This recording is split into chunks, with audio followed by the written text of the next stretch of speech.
Hello，大家好，欢迎收看《乐手巢》这期节目，我是今天的主持人 John。那相信有些朋友已经知道，乐手巢现在是Dingwall的台湾总代理。那我们今天很荣幸就由 Sheldon Dingwall 本人，就是创办人，来直接跟我们介绍Dingwall的品牌故事以及它的产品线。那我们就进今天的节目吧。So, I like to start with, how did the Dingwall Guitars business, a brand, start? What was the purpose for you to start this company? I started training, learning the classical piano when I was 5, but it wasn't my passion. My passion was drums and then guitar after that. And my mind just whatever I'm focused on, whatever my passion is, I just start thinking of improvements I can make to the equipment. So when I was mountain biking heavily, I would be designing mountain bike parts as I was out riding. All that to say, Canada and New Zealand, I think, have similar traits in that we're fairly remote. And so there's a lot of, you have to do it yourself. Right. And that was especially true in the early 80s when, all of a sudden Eddie Van Halen hit and everybody needed to have a wham bar on their guitar. And Floyd Roses weren't available in Canada. And even if they would have been, that kind of money back then, you could buy a whole guitar for. And so for a young broke musician like me, there's no way I could afford one, even if I could have found one. So I designed my own, and that's how I got started in building guitars, was by making Floyd Rose locking bridges for my own use. And that eventually led to building guitar necks. Guitar necks have always fascinated me. Truss rods have always fascinated me. I have designed and tested almost 20 different designs now. Wow. I still have more that I want to explore. Interesting. And then when did you kind of start making basses exclusively? Because, we know that there were some Dingwall guitars, like guitars. Yeah, that's where we started. We started with actually just as a business, just guitar necks. And they were designed to bolt onto Stratocasters. And so, there's a million Stratocasters out there. I thought that was a pretty good business model to just make necks.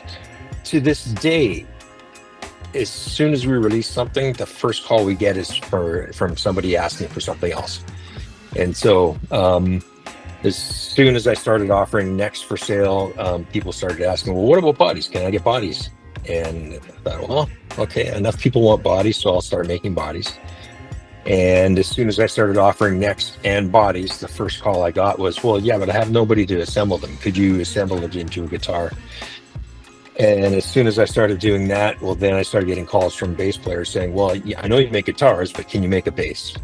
And at that point, I felt like I didn't know enough about bass.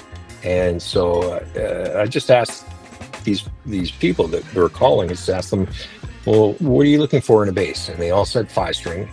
And my next question was, well, all right, well, what about this brand and that brand and this other famous brand? What's wrong with them?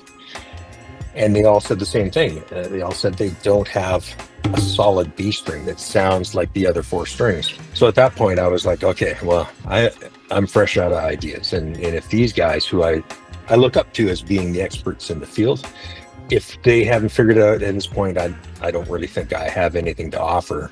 And so I turned down these orders, but I couldn't sleep at night. I'd wake up in the middle of the night going, come on, there's got to be a solution. Pianos have great Bs.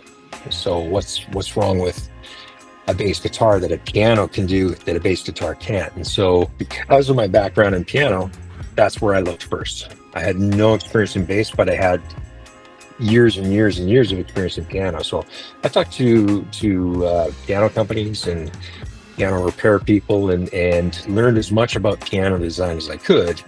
And real quickly, it was scale length is key. The most expensive concert grand pianos, I also have the longest scale lengths, and they also speak the most clearly in the low end. Right. So, oh man, I was getting into the 90s. And at that time, my business was split between building guitars and repairing guitars. And so we were repairing, a couple thousand guitars a year, and they'd be coming in from all over North America. Didn't really want the repair business to grow that quickly, but it just did. At that time, I guess there weren't that many trustworthy repair people in the area, and so that business grew crazy fast. And the beauty of that is that when you repair guitars, you have to figure out what the problem was, why it happened, and then how to fix it. And if you also build, then that's an opportunity to go, okay, on the guitars I design, I'm going to make sure I don't make that same mistake. And so thousands of mistakes later, I was able to fine tune and really hone in on necks that stay stable during temperature changes and humidity changes, and different body woods and hardware that's rugged and doesn't go out of adjustment, and screws that don't fall out, and little tiny screws that aren't necessary are eliminated completely, so that's less of a point of failure. So and making the instrument stay in tune better. It's always been a philosophy that the best sounding bass in the world doesn't sound as good as an average one that's in tune if the best sounding bass in the world is out of tune. So tuning stability to me is super important. Okay, and then comes the famous story about how you use like an apparatus so that you're trying different scale lengths until you found this 37 inches. Yeah, guaranteed. If I tried to figure it out mathematically, and I'm sure you could, somebody could. I've never seen anybody figure it out mathematically, but I'm sure somebody could, but that somebody's not me. So I had to physically test, a 130 string and a sliding nut to try different scale lengths to see how they sounded and how they sounded in comparison to the other strings. And it was really interesting. Adding an inch, 34 to 35 made a difference, but it still didn't make it sound like the other strings. And so 36 made an even bigger difference, but it still didn't sound exactly the same as the other strings. And it wasn't until I slid it out to 37 that everything fell into place, and it's like, okay, now this sounds like a brother to the rest of the strings as opposed to a neighbor to the strings. And obviously, you weren't the first to use the fan fret system, which was kind of started by Novaks, but you were probably one of the earlier ones, and like for mass-produced like basses. Yeah. So and multi-scale, like there's a bit of an argument over who invented it. If you really want to get nerdy about it, multi-scale's been in musical instruments since 3000 BC. There's paintings in Egyptian tombs of a harp with different lengths of strings. So multi-scale's been used forever, and then it's also been used on guitar-like instruments in the past, but they went out of favor and disappeared, and everybody forgot about them. And then Ralph Novak in the 1980s, without knowing any of this, recreated multi-scale from zero, from a complete vacuum. And he did what everybody was trying to do at the time. He got one guitar to sound like both a Les Paul and a Strat.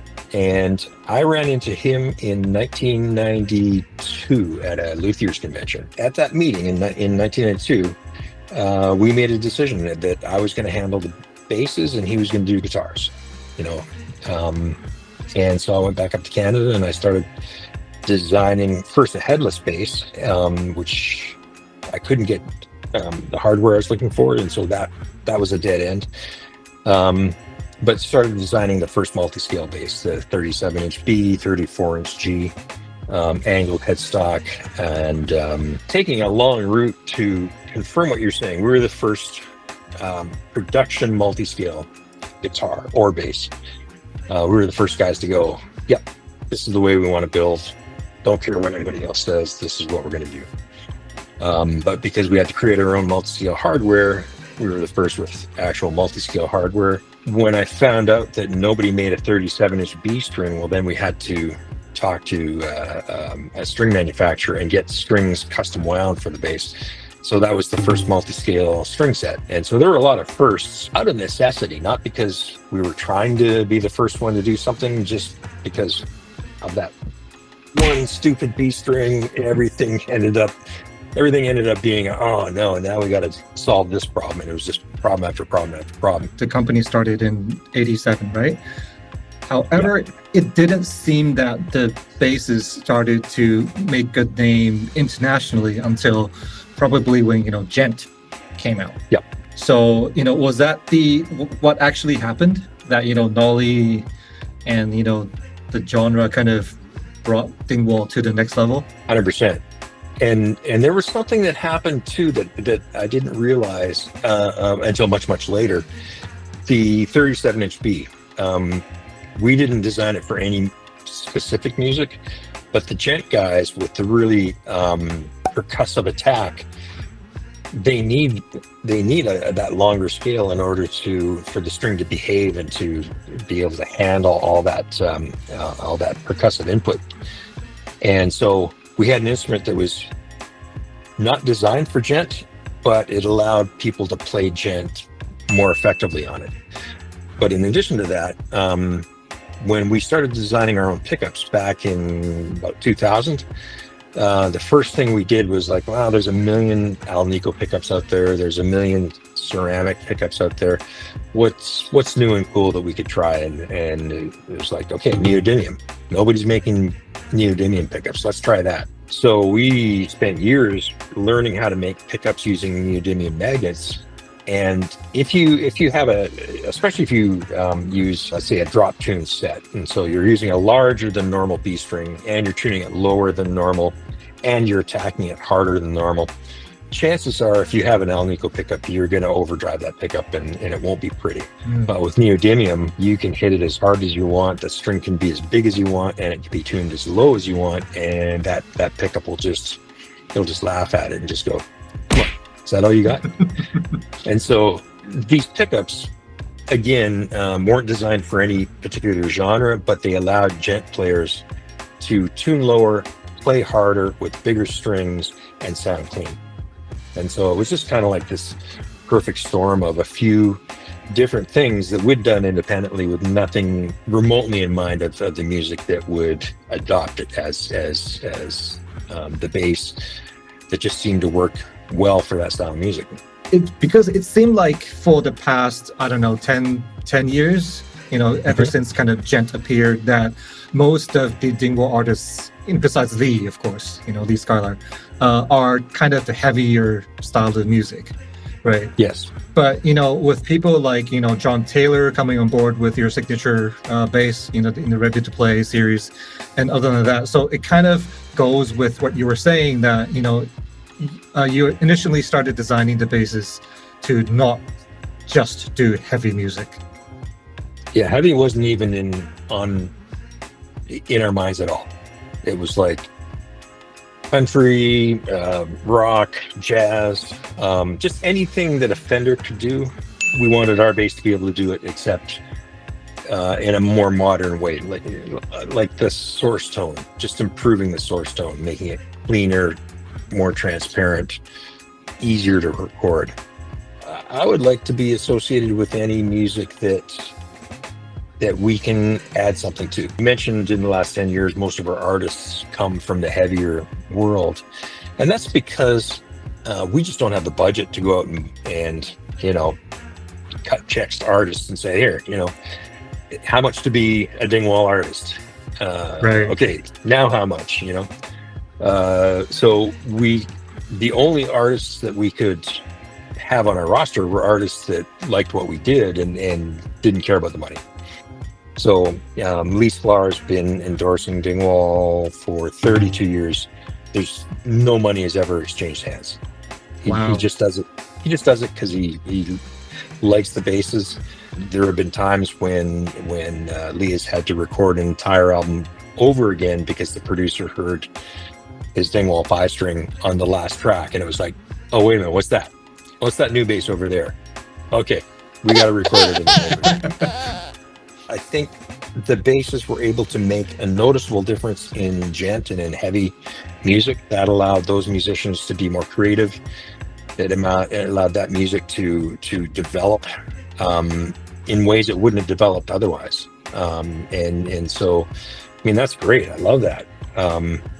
And if we only ever sell basses to Djent musicians for the rest of our lives, then I'd be totally happy with that.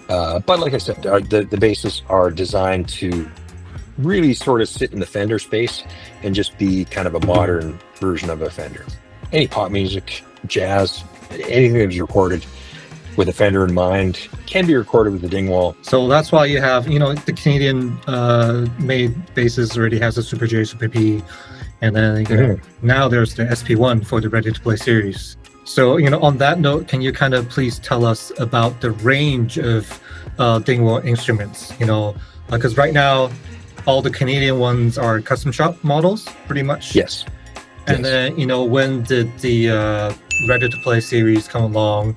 What was the original idea behind, making the Ready to Play series? The Z series is where it all began. That was the very first design. It's evolved a lot since then.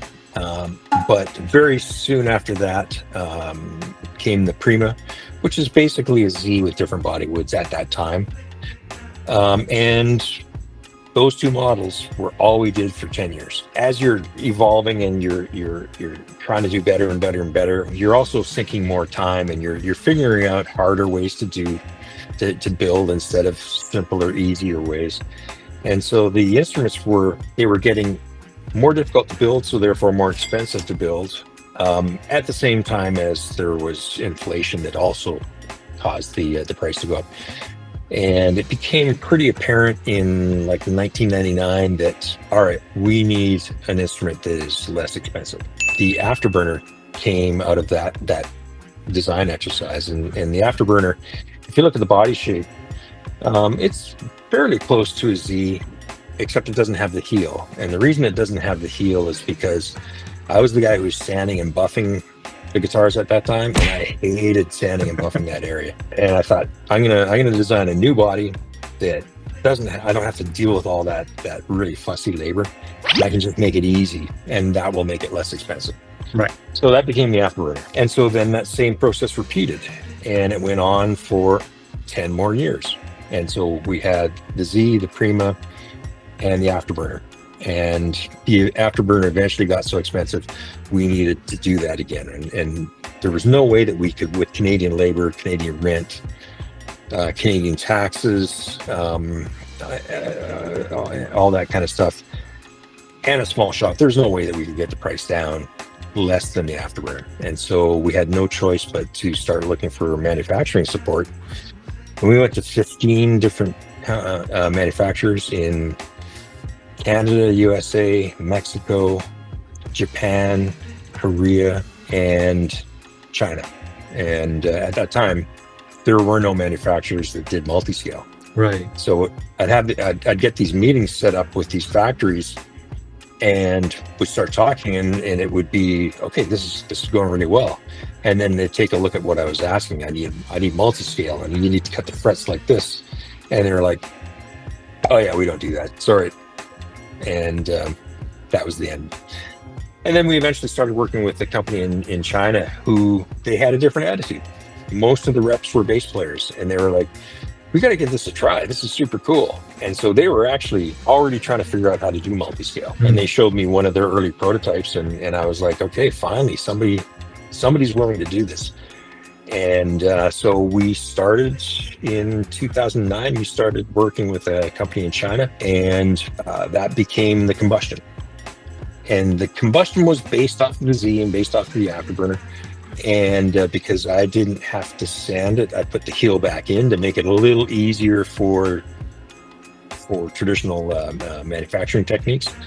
And it was designed with the idea of having a base model that you can eventually start spinning it off into different versions, and you can start adding different pickups and different preamps and things like that. I was trying to make it as versatile as possible, but it was a gamble. It could have put us out of business. Thankfully, it didn't. It helped the business. And then, it's written on their website saying that most of the Ready to Play series, well, all the Ready to Play series are using a hybrid manufacturing, right? Yes. Most of them are in China, and then the SP1s are made in Indonesia. Yes. with the hybrid in Canada.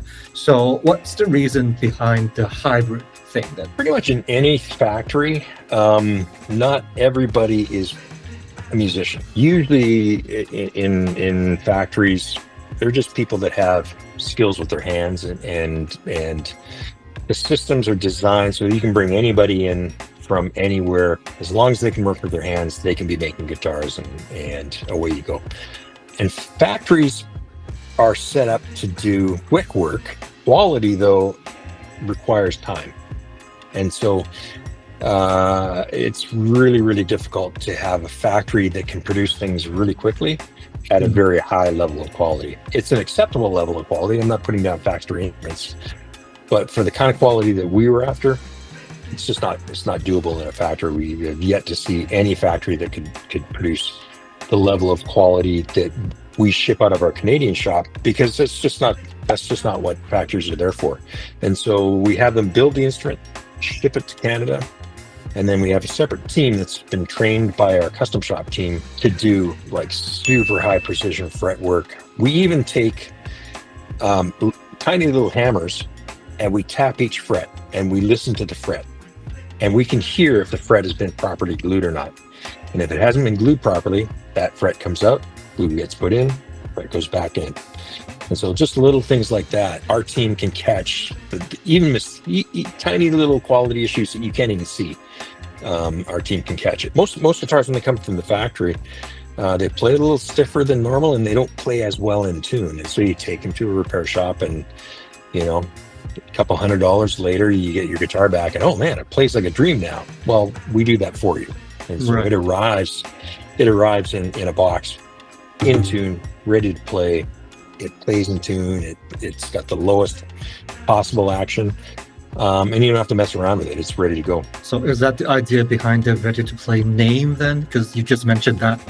Kind of, yeah. Ready to play comes from the fashion industry with ready to wear, and so in the fashion industry, you'll have the designers that create the super expensive outfits that hardly nobody can afford, right? But those are the ones that are on the runway, and those are the ones that the people look at and go, wow, that designer is super cool. I want some of their clothes, but my budget is this much. What do you got? Well, we have some stuff that's we designed, but it's on the rack. It's ready to wear. We're not going to measure you and create a custom outfit for you. So the same thing with the guitars.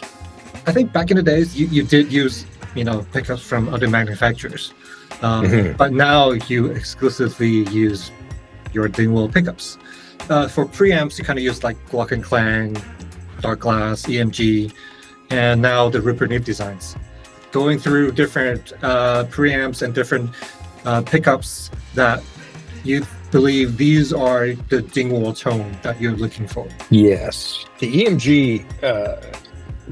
That preamp we've used since day one on combustions, and the one we used it's not available to the public. It's only available to manufacturers, and it doesn't sound very EMG at all. And so the EMG preamp that we use, I think, sounds as good as the Glock and Clang. And so for anybody who thinks, I don't want an EMG preamp in my bass, give it a listen, and listen with your eyes closed, and forget what you're listening to, and just listen to the tone and the musicality. And I think you'd be shocked at just how great a preamp it is. And speaking about the future, it also just happened that you just released a video about the effigy at the space this morning. So that kind of answers a bit of my questions, but still, it'll be lovely to have you answer them on, this video as well. Sure. Well, you did mention that two of the biggest influences are Philip Kubuki and Frank Gehry. And we also know that, Simon Patalka from Patalka Guitars kind of joined Dingwall as a master builder. The headless bass kind of came after he joined. So we were wondering if, his presence has something to do with you releasing a headless bass finally, or again, as we mentioned at the start of the interview, you said you actually had the idea like 20 years ago, but you just couldn't get the hardware done. And that's kind of how the timing was just right. So Simon has made a huge impact on our custom shop. Like I can tell a Simon finish from a mile away. It's like, yeah, that was done by Simon. So he has been very influential. Not so much on the headless. The earliest drawing I had was 2004. Probably had concepts going even earlier than that. Need to learn how to do 3D printing in metal in order to make these modules for the lever locks. And so that was a technology that didn't exist 20 years ago, at least not at a level I could afford. Avoided making them until we could figure out how to 3D print them, and then we realized 3D printing was not the way, and so we went back to traditional machining, which we could have done right from the get-go, but we had to learn the whole process before we got to that point. And then meeting Federico Pecci from Riviera Gear, that was what fired up work back on the headless, because I'd been designing my own bridge system, but it was not as small and simple as Federico's, and I was like, okay, this guy's done a better job than me, so let's just work with him. And also, back to some of the things that you mentioned before, how you said with the Z, with the Prima, and then with the Afterburner, that costs are getting higher and higher, and that's why the Ready to Play series came along. But then you were also teased of the Fast Lane series. So yes. Is that kind of the future, or we can get a cheaper and faster Canadian model? Yeah, so the Fast Lane, that is taking longer to bring to fruition than I'd hoped. And again, it's a new concept. So we're in a really fortunate position where our business is growing. Even with the tariffs, even with the economy getting shaky, our business is still growing. A lot of other luthiers have wonderful skills, but their order books aren't as full.